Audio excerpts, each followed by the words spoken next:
This is a new computer, so I'm just Okay. learning how to do it. Okay. Acha. Yes. So, Hare Krishna Prabhuji, Danvat Pranam. Please accept Right. our humble obeisances on Please behalf accept of mine. everybody who has joined the group and are about to join. We are reading the Srimad Bhagavatam. We are on Canto 2, Chapter 3, and the text for today is text 16. Text 16. So, Is anybody going to do the Mangala Chara? Arya Govind Prabhu, are you able to do the Mangala Charan today? Okay, maybe not, then I can do the Mangala Charan. I'll just...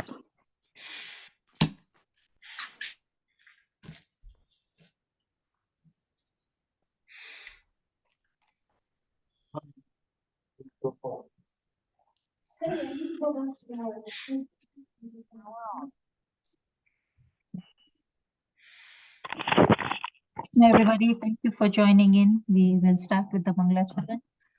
Om Ajnanatimirandasya Jnananjana Shalakaya Chakshurumilitam Yena Tasmai Shri Guruve Namaha Shri Chaitanya Manobhishtam Stapitam Yena Bhutale Swayam Rupa Kadamayam Dadati Swapadantikam Vandeham Shri Guru Shri Yuta Padakamalam Shri Gurum Vaishnavamscha Shri Rupam Sagrajatam Sahagana Raghunatam Vitam Tam Sajivam Sadvaitam Savadutam Parijana Sahitam Krishna Chaitanya Devam Shri Radha Krishna Padan Sahagana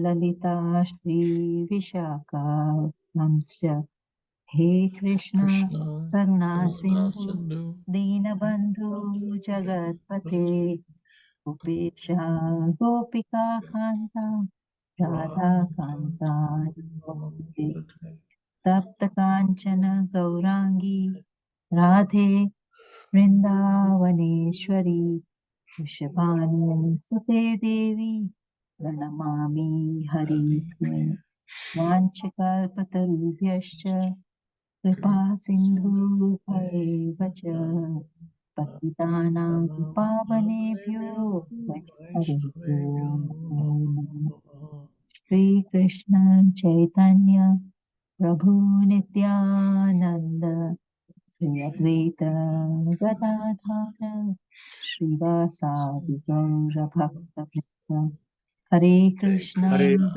Krishna, Hare Krishna, Krishna Krishna Krishna Krishna Hare Hare Hare Hare Hare, Hare Hare Hare Rama, Hare Ram Rama, Ram Rama Hare Hare. Jai. Hare Krishna. So we are reading the Srimad Bhagavatam. We are on Canto 2, Chapter 3, and the text for today is text 16. Okay. So I hand over to you, Prabhuji. Thank you very much for joining the last minute. We had a different speaker today, and he couldn't make it, so you just joined, so we are really grateful. Thank you so much. Jai, Hare thank Krishna. you. Thank you for inviting me. I'm very grateful also. It's a very nice part of the Bhagavatam, pure devotional service. Of course, you can't get a better title than that. So, are we going to have a new schedule of speakers so we can plan ahead? Yes, so it won't be a new total new speakers, but I'll make the plan. Okay. So I'll make the timetable and post it on the group so that we don't have these issues. Okay. No, the issue is not a problem. It's great to speak. It's great to hear. It's great to speak. It's just when it's my turn, whenever my turn, I like to be able to read the verse ahead of time so I can make a little bit of a, not that it makes much difference because there's nothing in my head anyway, but at least there's some chance. Yes. So a reading from Srimad Bhagavatam, Canto 2, Chapter 3, Text 16. I'm going to do the verse on the word for word because it's connected with the purport, if that's okay. Vaishasikas cha Bhagavan Vasudeva Parayanaha Urugaya Gunodara Satam Shurhi Samangame. Vyasaki, the son of Vyasadeva, Cha, also, Bhagavan, full in transcendental knowledge, Vasudeva, Lord Krishna, Parayanaha, attached to, Urugaya, of the personality of Godhead, Sri Krishna, who is glorified by great philosophers, Guna Udaraha, great qualities, Satam, of the devotees, Shu, must have been, he, as a matter of fact, Samangame, by the presence of. Translation. Shukadeva Goswami, the son of Vyasadeva, was also full in transcendental knowledge, and he was a great devotee of Lord Krishna, son of Vasudeva. So there must have been discussion of Lord Krishna, who is glorified by great philosophers and in the company of great devotees. Purport by His Divine Grace, Srila A.C. Bhaktivedanta Swami Prabhupada. The word Satam is very important in this verse. Satam means the pure devotees who have no other desire than to serve the Lord. Only in the association of such devotees are the transcendental glories of Lord Krishna properly discussed. It is said by the Lord that his topics are all full of spiritual significance.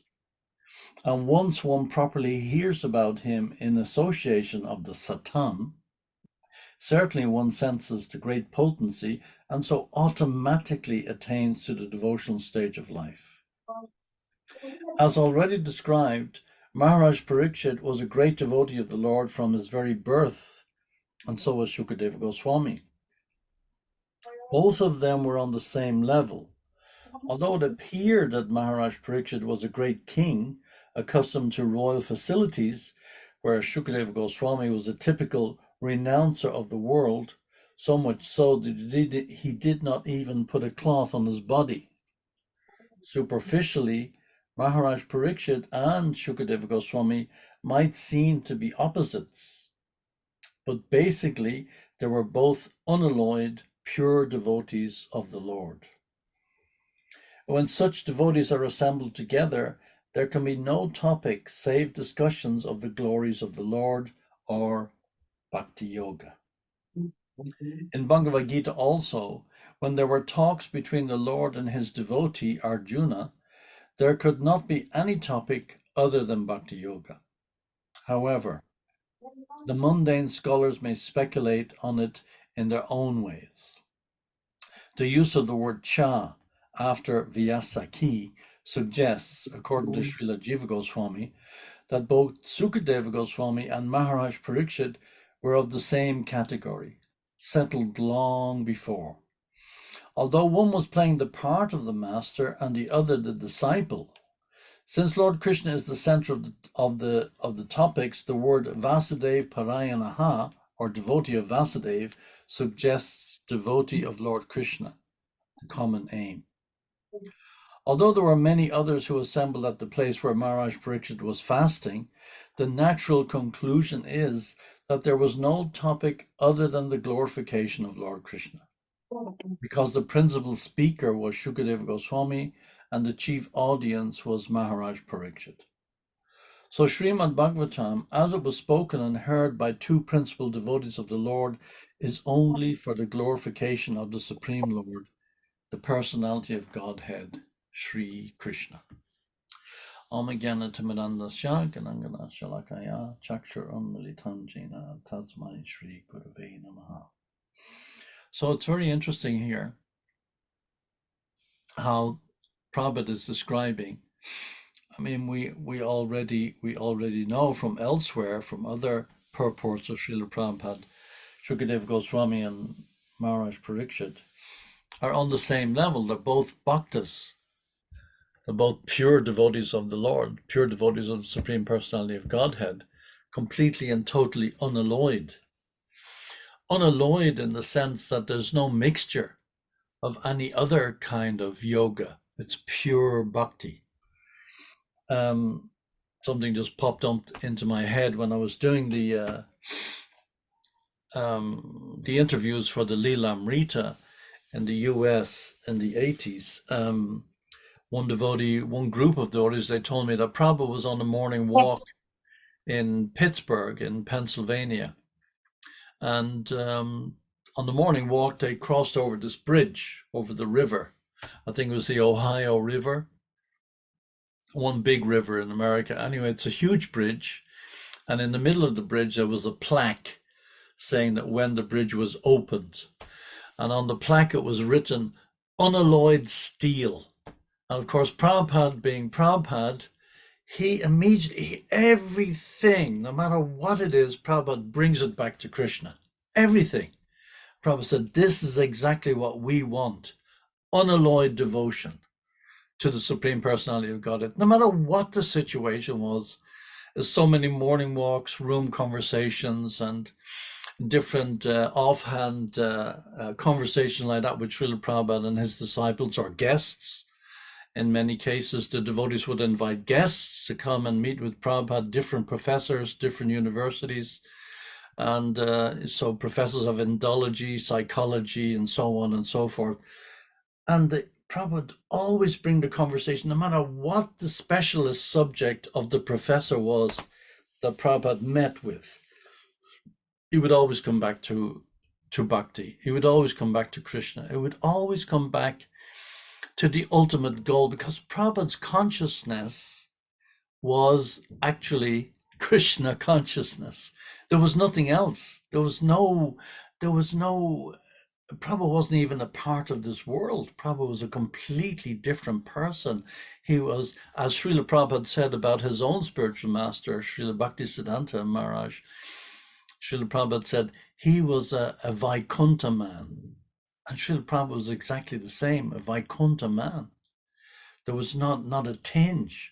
So it's an interesting point in the purport here, where Prabhupada kind of in an offhand way, Prabhupada was saying that Maharaj Parikshit and Shukadeva Goswami are the same category. And devotee or Vasudev suggests devotee of Lord Krishna, the common name. Although there were many others assembled at the place where Maharaj Parikshit was fasting. And this is also another point. Fasting. Fasting is a very important part of the process of our devotional creeper, of our devotional life, of our endeavor to reach the ultimate goal of life. Why do we fast? I don't know about in Kenya, but Ekadashi is coming up on Sunday. And we recently celebrated the Ekadashi of the Gita Jayanti. And, there's every single Ekadashi has its own purport, its own meaning, its own means of observing, and so on and so forth. But imagine Maharaj Parikshit, he was fasting for 7 days. When we organize, although it's not really that common, but sometimes we also organize a Bhagavad Sapta. We invite so many people to come and everything. But at the end of the day, at the end of each day, we have a big feast. And then at the end of the week, we have an even bigger feast. And then we celebrate and we glorify, and so we have very opulent foodstuffs. But this was spoken for 7 days, this Bhagavatam, spoken continuously. There was no stopping. It wasn't that they broke off in the evening and said, okay, let's have a little nap here, and they all went to bed. No, this was spoken 24 hours a day. Shukadeva Goswami and Maharaj Parikshit. And we see how Maharaj Parikshit is described elsewhere, but Prabhupada is mentioning it here.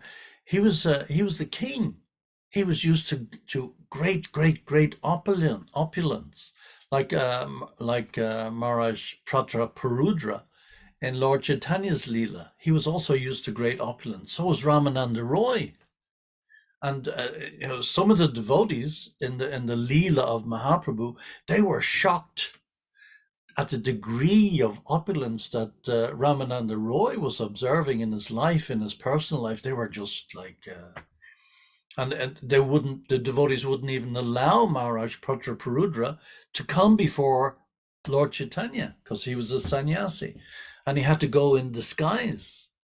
No contamination between an opulent-minded king and a renunciant. They're complete opposites, as Prabhupada says here. That both of them were on the same level, Prabhupada is saying. Although it appeared that Maharaj Pariksit was a great king, accustomed to royal facilities, where Shukadeva Goswami was a typical renouncer. Well, he wasn't really a typical renouncer. He went off into the forest and gave up material life from the moment that he was born. He just took off. So if he's a typical renouncer, then I haven't met any others. He was a typical renouncer of the world, so much so that he did not even put a cloth on his body. He just lived his life the way he was born. He stayed in the womb of his mother for 14 years. Didn't want to come out. And then when he was born, he just left home. He never had a home. So that was Shukadeva Goswami. And here's the opposite, Prabhupada is saying, the complete opposite, Maharaj Pariksit, in charge of the planet. Not in charge of America, not in charge of London, not in charge of Africa, not in charge of this or that insignificant country. He was in charge of the planet. He ruled the entire planet. And he just dropped it all like that. And this is what's expected of us. We may be living in our home, we may be having a big position in society, we may be a leader or a king or a prime minister, but ultimately, if we reach the stage of devotional service, we are expected to give it up. Even Prabhupada himself, he was resisting. Even after he had left home, before he took sannyas, was living in Vrindavan, he was resisting to take sannyas. Because this attraction for this world is so strong, and at least in a sense of responsibility, a sense of duty, one feels a sense of responsibility and duty to the world, to our siblings, to our parents, to our daughters and sons and cousins and brothers and husband and wife, and so we all have this sense of responsibility. This is natural in a civilized society, but ultimately we also have to reach the stage where we have to think of renouncing it. At the very least in our mind, at the very least. It doesn't mean that we become callous or cold-hearted or indifferent. That's not the point at all. That we just forget about you, you're Maya. We say to our spouse. That's not the point. Completely the opposite. Our philosophy is based on love. But at the same time, we have to reach the stage, some point of time in our lives where we renounce it, we give it up, and we understand all of these associations and all of these connections that we have with society and friendship and love and family members and so on and so forth, the nation and everything. It's all temporary. The real thing, as is being discussed here, given the perfect example, Shukadeva Goswami and Maharaj Pariksit.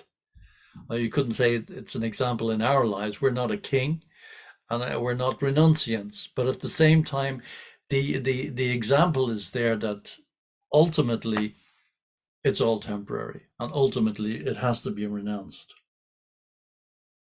Typical renounce, so much so he didn't even put a cloth on his body. Superficially, Maharaj Pariksit and Shukadeva Goswami might seem to be opposites, but basically they were both unalloyed, pure devotees of the Lord. Unalloyed. It's a wonderful word that Prabhupada uses, and Prabhupada uses it a lot. Unalloyed. When we have an alloy, we have a mixture of different metals in an alloy. Metallurgy was my field of study, so that I'm familiar with this word, but Prabhupada uses it so much. Prabhupada was a chemist before. He sold chemical products in his grihastha life. before he took sannyas. So Prabhupada was very, very familiar with all these phrases and terms of unalloyed, unalloyed. So no mixture, not even a tinge, not even a hint. And Prabhupada used to give the example that when you have a glass of milk and you put one drop of ink in the milk, the whole thing is spoiled. The whole thing. One drop. Big glass of milk, one drop of ink, it's all spoiled. And, so we don't want any mixture. We don't want any contamination. We don't want anything. Just push everything out of our mind. But we have to do it in a systematic way through the process of sadhana bhakti. We cannot do it in an artificial way. We cannot claim to be renounced when we're not. It doesn't work. We may be able to fool so many people. We may be able to put on a front and put on a show and so on and so forth. But ultimately, what goes on has to go on in the heart. That is the real renunciation, not externally, not putting on a cloth, not putting on saffron or white or whatever the case may be, but actually renouncing in the heart. And that's where, we can't fool ourselves. We have to face the reality of who we are and deal with our anarthas, whatever they may be, and just systematically just root them out. We've already planted the seed of devotion. It's already been planted in our hearts. We've come in contact with Srila Prabhupada and his philosophy, even if we haven't met Srila Prabhupada directly. We've come in touch with his philosophy. I was reading some encouraging stories from the various devotees. We just finished the Christmas marathon, and some places in the world is still going on, and there were some encouraging stories of how the devotees would be encouraged to go out and sell the books at Christmas time, because it's the time when people want to go out and buy gifts and so on and so forth. So the devotees took advantage of it. And Prabhupada was saying in one letter that I read, Prabhupada said, if somebody just takes this book in his hand and just holds it and gives it back to you, says, no, I don't want to buy this, he has made spiritual advantage. He has made advancement by leaps and bounds. His spiritual life from that point in time is now, he's hurtling at 1,000,000 miles an hour towards hell. He takes the book out of your hand. He looks at it, he says, no, I don't want this. He hands it back to you. Boom! The brakes are slammed on of his whole material journey, and he's turned around and going in the opposite direction towards Krishna. It may take a long time. It may take many lifetimes, but instead of going in the opposite way away from Krishna, he's now going towards Krishna. This is the mercy of Krishna. As Prabhupada has pointed out so many times, Krishna wants to come to you a lot more than you want to go to Krishna, because Krishna has full cognizance of who we are. We can't hide ourselves from Krishna. There's no corner where we can go to hide. He's in our heart. He's the super soul. He's sitting in our heart. So everything is known to him. So if we want to try to hide from him, he knows everything about us. But he wants our love. People go to the temple and they go and they beg for this and they beg for that, and I need this, I need that, I need the other. As the saying go, all the poor people are outside the temple begging for pennies, and all the rich people are inside the temple begging for something else. But both are beggars. So there's no difference, there's absolutely no difference. So here, Maharaj Parikshit and Suvadeva Goswami might appear to be opposite, but basically they're unalloyed devotees of the Lord. When such devotees are assembled together, and this is the thing, this is where we can benefit. We're coming together now. We may not be on the Brahma Bhuta platform, we may not be pure unalloyed devotees of the Lord, but we're making the effort. And as long as we make the effort, we engage in the process of sadhana bhakti, that's what counts. That's what really matters, making the effort and being conscious of whatever it is that's holding us back and try to put it to one side, but at the same time doing our rounds, going through the process of sadhana bhakti. Sadhana bhakti, what is step by step by step? That's what it is.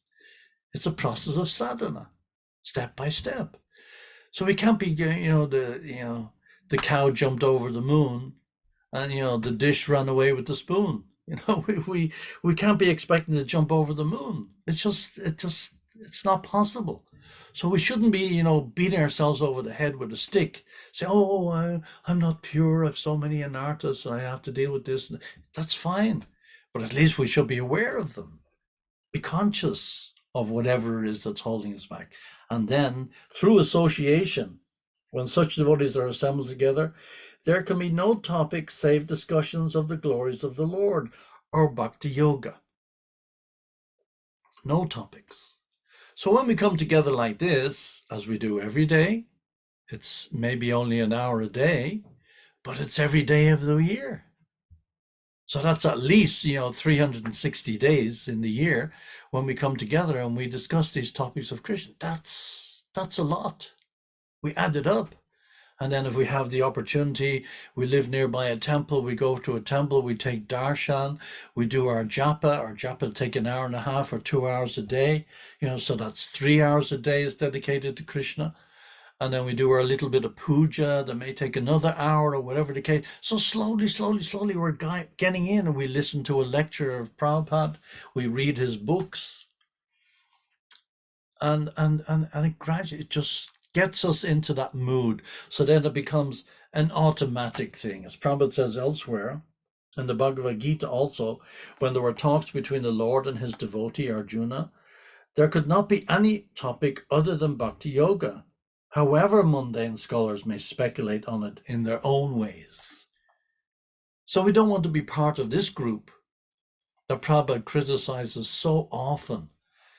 They, the impersonalists, they also study Bhagavad Gita. The Mayavadis study Bhagavad Gita. The atheists study Bhagavad Gita. The scholars, the academics, the universities, they also have so many branches of Indology that they also study Bhagavad Gita. And the conclusion is they don't even know who Krishna is at the end of their big study of Bhagavad Gita. As Prabhupada used to give the example, they the big scholars, they may study Ramayana, but then at the end of their study of Ramayana, they're asking, well, who's the husband of Sita? There's no clue. It's just like this academic word by word, microscopic study of each syllable, but then they miss. It's like studying a composition of Bach or Mozart, and all you can see is a note. So you go through note by note by note. But a note by note by note, you need a whole orchestra to produce the sound. So we need so many aspects of Krishna consciousness that hold it together. Like, for instance, we take prasadam, we engage in chanting, we associate with the devotees, we do kirtan, we go out on book distribution, we do so many things. There's so many, it's like an orchestra, it's all coming together. And the spiritual master, he's the conductor. So we just stick with the process. We don't have to do some extraneous effort. Oh, I have to do this. No, just stick with the process as it is given to us by Prabhupada. As Prabhupada said so many times, what is the difficulty? This is a famous quotation. What is the difficulty? You come to the temple, you dance with us, you chant with us, you're tired, you take a little rest, you take prasadam. Prabhupada said, I started this whole society sitting under a tree with a pair of cartels. This society is based on chanting. In one letter I read yesterday to Rai Ramananda, he was in charge of the ISKCON Press. It was called the ISKCON Press before it became the BBT. BBT came much later. And the ISKCON Press was based in Boston, where the books were actually mimeographed. Do you remember mimeographs? I mean, that's the last millennium. That's like before most of you were born. But anyway, we used to do mimeographs in those days and photostats. And you go on a machine, you'd roll it through. And that's how we we used to do a lot of the books in the early days, especially if we're making a simple magazine like Back to Godhead or something like that. So the devotee in charge, Ramananda Roy Ramananda, I can't recall exactly his name. He didn't want to. He thought that his service was to do the books, and we did everything. We did the book binding. Everything was done under one roof before Prabhupada went to Japan and negotiated with Dai Nippon, and eventually Dai Nippon got the contract for printing the books much later. But before, they were all done by hand, in-house. Everything was done by hand. Imagine all this. I mean, it was insane. The things Prabhupada did is just a miracle. It's a miracle. It's absolutely, with no people, with no training, alone, completely alone. And he trained all of us and his disciples, to do these things and to put a book together, the Srimad Bhagavatam, the Bhagavad Gita, and so on and so forth. But this devotee who was in charge, he wasn't so keen on attending the morning program. He wasn't so keen on chanting and going to the regular process. And Prabhupada wrote him a letter. He said, "I heard you don't want to go out on Sankirtan, and you're not attending the program. You're not chanting your rounds, and so on and so forth." Prabhupada said, "If necessary, we should close the temple, shut it down, close the press, stop printing the books, but chanting on the street must never stop." Imagine chanting on the street. Prabhupada gave that example in that letter. He said, "I started this whole movement simply sitting under a tree and chanting. And I attracted so many boys and girls to come." So it's so important that chanting is really, it's crucial. So here we have these wonderful, wonderful souls coming together. Shaundaka Rishi is describing what he has heard, and he is repeating to the sages of Naimisharanya. So Shaundaka is describing what Shukadeva Goswami and Maharaj Pariksit, what their conversation was. He memorized the whole thing. Imagine. Another great personality is Shaundaka. So Prabhupada goes on to say here, the use of the word cha after Vyasaki suggests, according to Srila Jiva Goswami, that both Shukadeva Goswami and Maharaj Pariksit were of the same category, settled long before, although one was playing the part of the master and the other the disciple. And if you remember the verse from the 4th chapter, just try to learn the truth by approaching a spiritual master, inquire from him submissively, render service unto him. He can give you knowledge because he has seen the truth. Whereas in this case, both are cognizant, both are devotees of Krishna on the topmost platform, completely on the topmost platform. They were on the same category, Prabhupada is saying. Since Lord Krishna is the center of topics, the word Vasudev Parayanaha, or devotee of Vasudev, suggests devotee of Lord Krishna, the common aim. The common aim. So this must always be our common aim. It's not that the Srimad Bhagavatam is applying only to the personalities that are described in the Bhagavatam, especially Prabhupada's purports.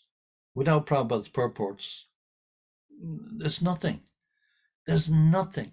Prabhupada is giving us he's opening up like in the morning when the sun comes up and the lotus flower, which has been closed at night, the lotus flower immediately opens up. Prabhupada is giving us the essence of the lotus flower is there even at night, but it cannot be revealed, it cannot be seen.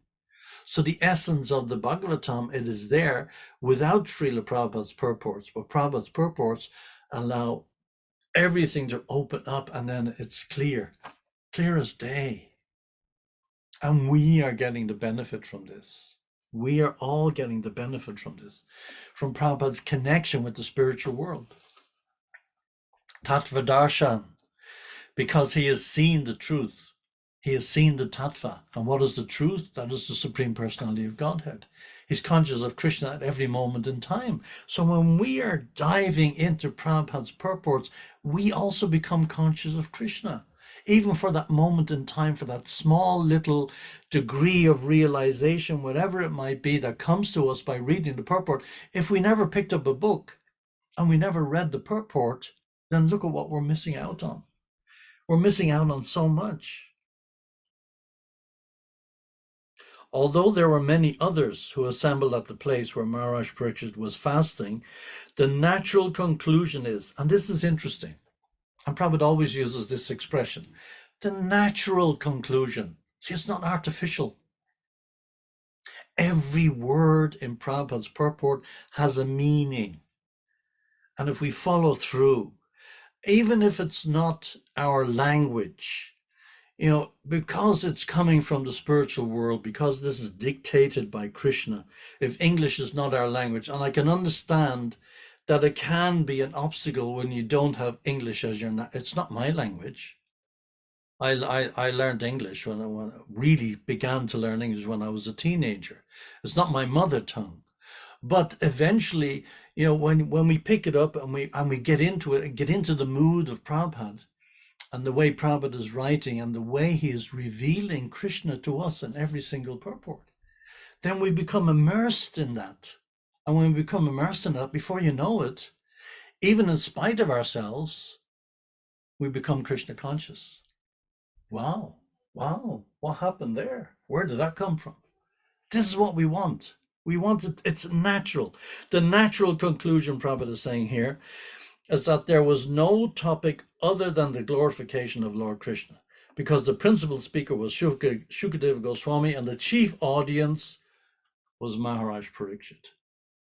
And the same with the Bhagavad Gita. The Bhagavad Gita spoken by Krishna to Arjuna, who is the main audience? We are the main audience. Arjuna is Krishna's eternal friend. He has no need to hear this. He's heard it so many times. As he said in the 4th chapter, I've spoken this imperishable science of yoga to the sun god. And then Arjuna says, how do you speak it to the sun god? You and I are the same age. And Krishna says, yes, but you were there, but you have forgotten. So now we are the beneficiaries of this wonderful, wonderful philosophy. All we have to do is open our ears. We have 2 ears, 1 mouth, we listen double and speak single. So we just listen and listen. Shravanam Kirtanam. First is hearing. The essence is hearing. Shravanam Kirtanam. And then comes Vishnu Smaran. So that's what we endeavor to do. So Srimad Bhagavatam, as it is spoken and heard by the 2 principal devotees of the Lord, is only for the glorification of the Supreme Lord, the personality of Godhead, Sri Krishna. So what is the conclusion?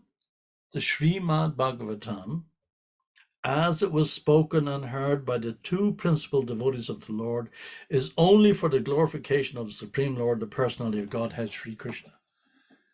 And that's it. Only for his glorification. There's no other purport. There's no other reason. And there should be no other reason. It's not for putting on a show, doing a Bhagavad Sapta, raising funds and doing this or doing that. No, it's not for that reason. It's for the glorification of the Lord. Why do we chant our rounds? Why do we engage in kirtan? Why do we do puja? Why do we honor prasadam? Everything is for the glorification of the Supreme Personality of Godhead, Lord Krishna. Everything. There was one purport I came across in relationship to that famous verse in the Gita, Paritranaya Sadhunam. We all know that one that was spoken every time when the Mahabharata was on the TV. This was one of the shlokas that they recited at the beginning and the end of the TV program, if you remember. Sambhavami yuge yuge. So Prabhupada is saying in relationship to that purport. I mean, and he's giving a very nice explanation. The translation of that verse is to deliver the pious and annihilate the miscreants, as well as to reestablish the principles of religion. I myself appear millennium after millennium. So then Prabhupada gives a very, very good argument to deliver the pious and annihilate the miscreants. Sadhunam. So Prabhupada says, sadhu, I have explained several times, sadhu means devotees. Sadhu does not mean the worldly honesty or dishonesty, morality or immorality. We've got nothing to do with morality or immorality. It's a devotee. Sadhu means devotee, nothing to do with material activities. It is simply spiritual sadhu, but sometimes we derive sadhu, a person's material goodness or morality. Prabhupada gives that concession, if you want. But actually sadhu means in the transcendental platform. Those who are engaged in devotional service, saugunan samati chaitan. Sadhu is transcendental to material qualities. So paritranaya sadhunam, Prabhupada says, paritranaya sadhunam means to deliver. So if you analyze the word for word in that verse, chapter 4, verse 8 in the Gita, if you analyze the word for word, it means paritranaya means to deliver. So then Prabhupada brings up a contradiction, a very interesting contradiction. So Prabhupada was teaching us everything, root and branch, how to deal with challenges that we can face when we're challenged about the philosophy. We should know what we're talking about. We should know how to deal with challenges and know how to convince people, not because we want to be appearing like we're know-alls. We're not.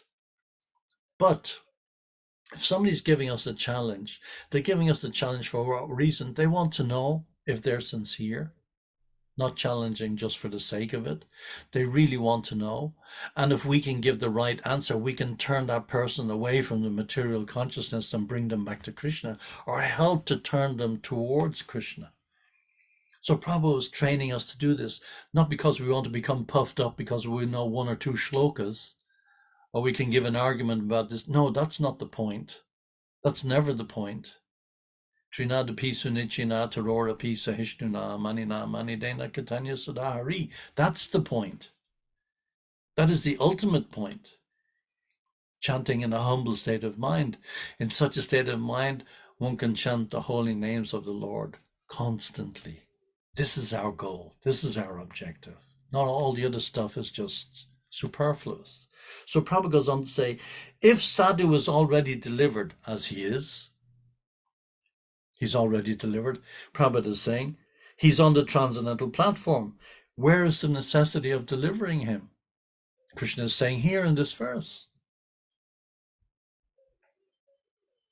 to please the devotee, to deliver him, paritranaya. So Prabhupada is saying here, where's the question of delivering? The sadhu is already transcendental. Prabhupada says so many times, a devotee can go to hell, it makes no difference, as long as there's preaching. He's transcendental. Transcend. Go above, go beyond. Transcendental. So Prabhupada is giving this argument. Where's the question of him being delivered? This is the question, Prabhupada said. Therefore, this word is used, vidambanam. It is bewildering, Prabhupada is going on to say. It is contradictory. It appears to be contradictory. If a sadhu is already delivered, transcendental position means he's no longer under the control of the three modes of material nature, goodness, passion, or ignorance. So what does it mean, delivery? Because it is clearly stated in Bhagavad Gita, Sagunan Samati Chaitan. He transcends material qualities. A sadhu is a devotee. Then where's the question of deliverance? The deliverance, he does not require deliverance because he is very much anxious to see the Supreme Lord eye to eye. That is his inner desire. Therefore, Krishna comes. Krishna comes. Because there's this longing. there is this separation, there is this vipralamba. So Krishna comes to bridge that gap, just like it happened with Dhruva Maharaj when he saw Krishna after being given the mantra by Narada Muni, and he chanted the mantra for some material purpose, and then Lord Vishnu appeared to him just for a second. He got darshan, and then he was completely, and then the darshan was gone, over in a flash. And then he realized, I've been searching for pieces of broken glass. This diamond has appeared before me. I was such a fool. So then he spent the rest of his life begging for that reunity. So he was also operating in a mood of vipralamba, a mood of separation. So we are not pretending to operate in a mood of separation. We are separate because our consciousness is separate. But as soon as we turn the consciousness around and we're begging for that darshan of Krishna, Krishna will come. That's what this verse is meaning.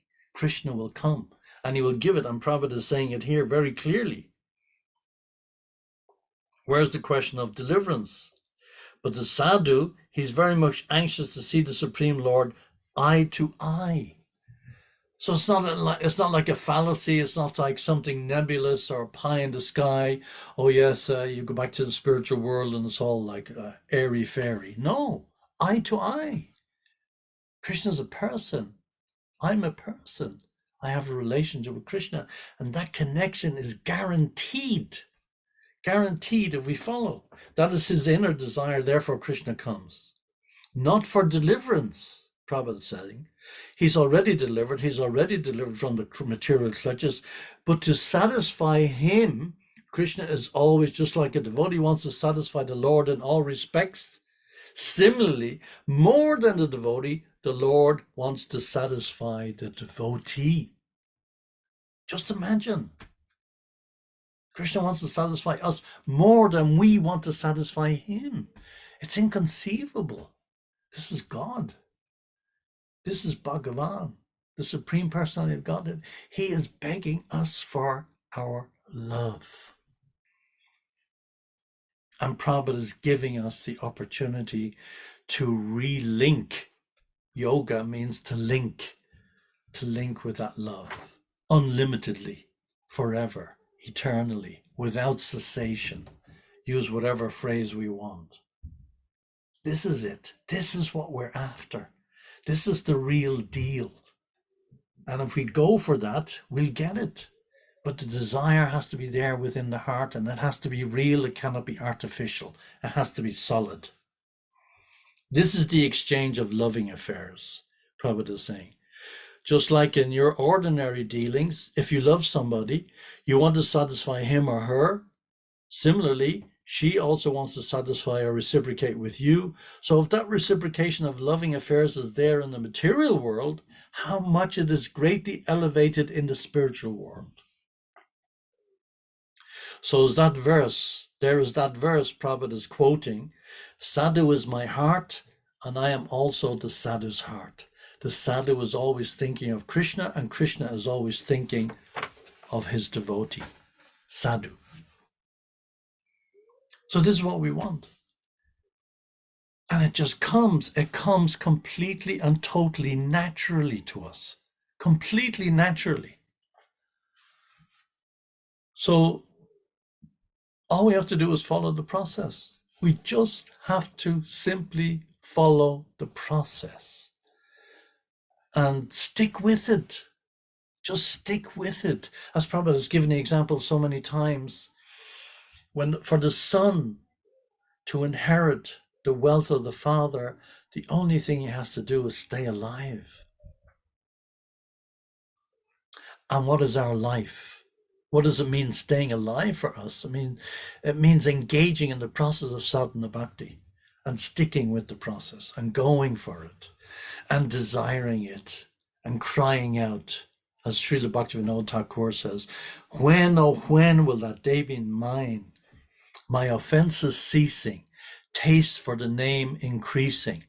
When, oh when will your mercy shine? When, oh when will that day be mine?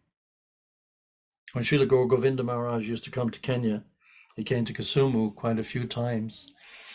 And we were very honored to host him. It was a benediction for us. He used to tell me so much, Vidura Prabhu, this is a crying religion. It's a crying religion. We're crying, begging for the mercy of Krishna. And if we're sincere and our tears are not crocodile tears, if we're sincere in our begging, sincere in our crying, Krishna will reciprocate. Krishna's not cold-hearted. Krishna's heart is not made of steel.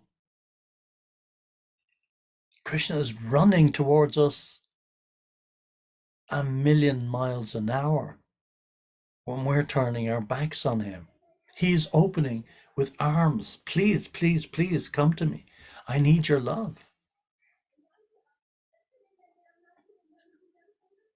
So don't just turn our backs on the process.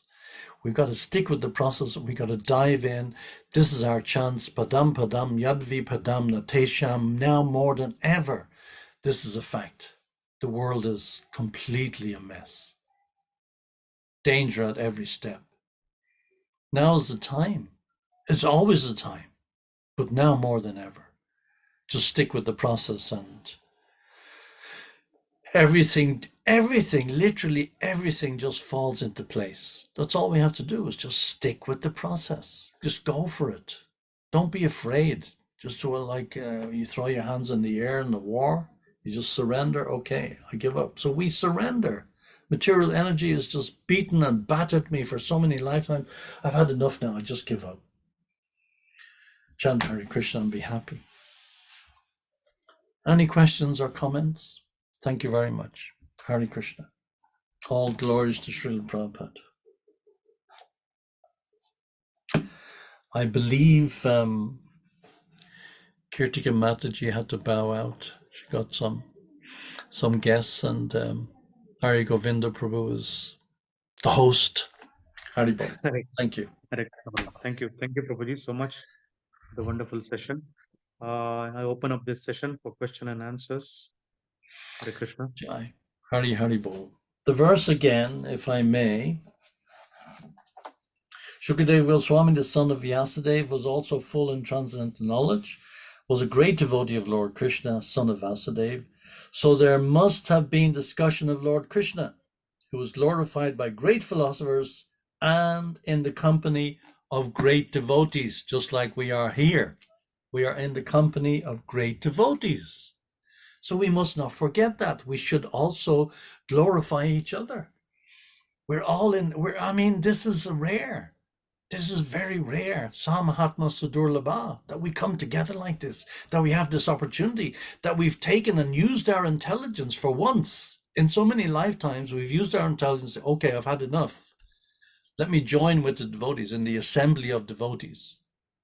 Vanchakalpatrupasta kripasinubhepcha patitanam pavanebhyo vaishnavebhyo namo namaha. This is it. This is it. Let me offer my respectful obeisances unto all the Vaishnava devotees of the Lord, who are just like desire trees, who can fulfill the desires of everyone and are full of compassion for all the fallen conditioned souls. I mean, this is a great prayer. We don't want to go through the whole process of just rattling these things off on a daily basis or whatever number of times we say it. And it has no meaning. We have to invest meaning in what we say and what we do. And when we do, we will get 1,000,000 times back.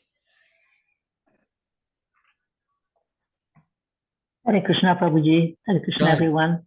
Haribol. Thank you, Prabhuji. Thank you for so nice realization. It's amazing how you spoke without even preparing for the class, but that shows your knowledge in the Vedic culture, right? You were talking about just Vanchakalpatarubhyascha, we recite every day. You are right. How many of us really do mean this? We just say it for the sake of saying, but do we really ponder upon it? Do we know what it means? And also, you're saying, padam, padam, tat, padam, that there is danger on every step.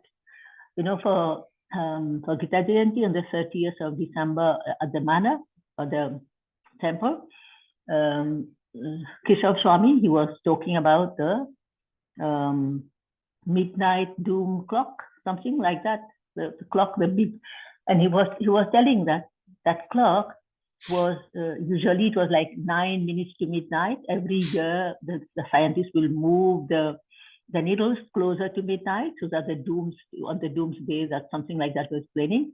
And in 2023, they moved the needle to 9 seconds to midnight because there was so much danger around in the world that we cannot know when it will happen. And it also said that so many countries are just investing in nuclear weapons, atomic bombs, and all. Anytime one of the country can release it. So why did they move that clock? Because of the Russian attack on Ukrainian. So any country now, everybody's preparing. Anytime World War III can just pop up, we can have it. It's like Cold War going on.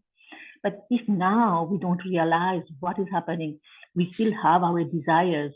When it happens, when the world is annihilated, we will still have this thought in our mind, I want to enjoy, I want to get more, and then we'll come back again.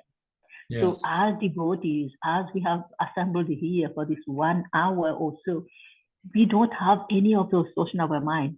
It's just talking about Krishna Katha, and meeting devotees. Yes. That is what is going to be in our mind. So if we constantly do that, even if we are working, we have so many classes ongoing online, we keep listening. Mm-hmm. Something happened, we are on the safe side, right? Yes. We are listening to Krishna's Katha. Exactly. Also, I remember the pastime of Gop Kumar. Gop Kumar went around the universe, so many planetary systems. He met everybody, even Lord Krishna in the form of Dwarka. He said, no, I want Krishna. So he went to Golok Vrindavan finally, and Krishna was so happy to meet him, and he was so happy to meet Krishna. That cannot be described as happiness, It's kind of experience. So let's strive for that happiness. Let's strive to go back to Krishna. Let's keep our time thinking of Krishna, listening to his kathas, and listening to devotees, getting in association. That will help a lot. Thank you very much, Prabhuji. Hare Krishna. Yeah, that's a lovely pastime, that pastime of Gop Kumar. And whatever devotee, whatever opportunity we have to read that, Srila Bhaktivinoda Thakur, he goes through all the different arguments from so many different points of view and the mind and how much we can be overcome. But finally, Gop Kumar, he gets the ultimate goal. Yeah. Mm-hmm, mm-hmm. And how Krishna was so happy to receive him. Yes. Krishna was happier than himself, even though he endeavored so much to reach there. But Narad Muni tried to intercept and said, why are you going there? Go here, go there. But he focused his mind on meeting Krishna, the cowherd boy, not Krishna, the king. Yes. It's so beautiful person. Jaiva Dharma is very amazing book. Absolutely amazing. Okay, thank you very much. That was very nice comment. Thank you, much appreciated. Hare Krishna. Hare Krishna. Hare Krishna. Hare Krishna. Thank you, Mataji, for the comments, and thank you, Prabhuji, for the answers. Are there any other questions or comments? We have exhausted the time. Hare Krishna. Prabhuji, I was when you were explaining about the level in which Shukadeva Goswami and Parikshit Maharaj were on the same level. So the whole description about Srimad Bhagavatam is just meant for us, that it's meaning like that, because if they're on the same platform, and it's for us to get that knowledge, and which Prabhupada has opened up the gates. Yes. It reminds me of that Leela in Krishna book, when the Nanda Maharaj and the elders they're all discussing about, you know, the rumors going around that Krishna is Bhagavan. You know, and it's like it's like, and everybody's deadly serious, and they're having the council meeting in Vrindavan, and you know, there's so many things have happened, and Krishna has killed so many demons, the cart demon and Putana, and I mean, so many things. I mean, just imagine. Just imagine you're living in a village somewhere in India, and this little boy is crawling around the ground, and all these amazing things happen. Agasura, you know, they all go into the mouth of Agasura, and they all, you know, saved by Krishna. And I mean, Kalia, imagine a multi-headed snake, you know, and Krishna's dancing on the heads of the snake in the middle of the Yamuna. I mean, this is insane. I mean, all these things are not normal, right? And so then, and Krishna comes through every time. When Mother Yashoda saw Krishna jumping in to jump on Kalia and chastise Kalia, she fainted. She fainted. Everybody just went completely mad. Why? Where? Trying to hold him back. Krishna just jumped in. Kalia was chastised. So then the rumor goes around, well, this must be some kind of god or demigod or whatever, and then Nanda Maharaj, he says, this is a joke. Are you joking? Every time at night when there's a storm and there's beating down rain and thunder outside, Krishna comes running into our room crying because he's afraid of the thunder. And he's God. And then everybody said, oh, that's a complete, yeah, that's a far. Everybody just falling on the floor laughing. How can he be God? So then all that story of Bhagavan business was just thrown out the door. So this is where we want to get at. We want to get to this point where the whole Bhagavan, the raw and the reverence, and you know, all this, and we want to enter this mood, this loving mood with Krishna. This is our right. This is what Mahaprabhu gave us. Yes, right now we're in the mood of Aishwarya Leela, and you know, but we want to get into the ultimate mood of Gaur Premanandi. Gaur Premanandi. Prema. This is our right. This is Mahaprabhu, what he has given us. He's appearing in the mood of Radha. There's a hint there. There's a message there. So we want to go for it. Go for it. Dive in. It's an ocean of devotion. Jai. Thank you very much. We've gone over the time. Thank you for being so patient and listening. I very much appreciate it. It's always great to have even if there's only 2 devotees turn up for the class, it's wonderful for me to be able to speak and to hear and to talk and associate with the devotees. Jai, thank you very much. Hare Krishna. Thank you so much, Prabhu. Thank you very much. Hare Krishna. Let's chant one Hare Krishna Mahamantra in glorification of His Grace Vidura Prabhu. Hare Krishna. Please unmute. Hare Krishna, Hare Krishna, Krishna Krishna, Hare Hare, Hare Rama, Hare Rama, Rama, Hare Hare Hare. Vanchakalpatarubhyascha kripatarubhyascha patitanam pavanebhyo Vaishnavebhyo namo namaha. Hari Hari Bol. Grantaraj Srimad Bhagavatam ki jai, Ki jai. Hare Krishna. Thank you very much. Ki jai, His Jai. Grace Vidura Prabhu ki jai. Hare Jai. Krishna. Thank you very much. Good night, Thank you everybody. so much. Hari Bol. Hare Krishna. Thank you, Prabhuji. Hare Krishna. Hari Bol. Hare Krishna. Hare Krishna.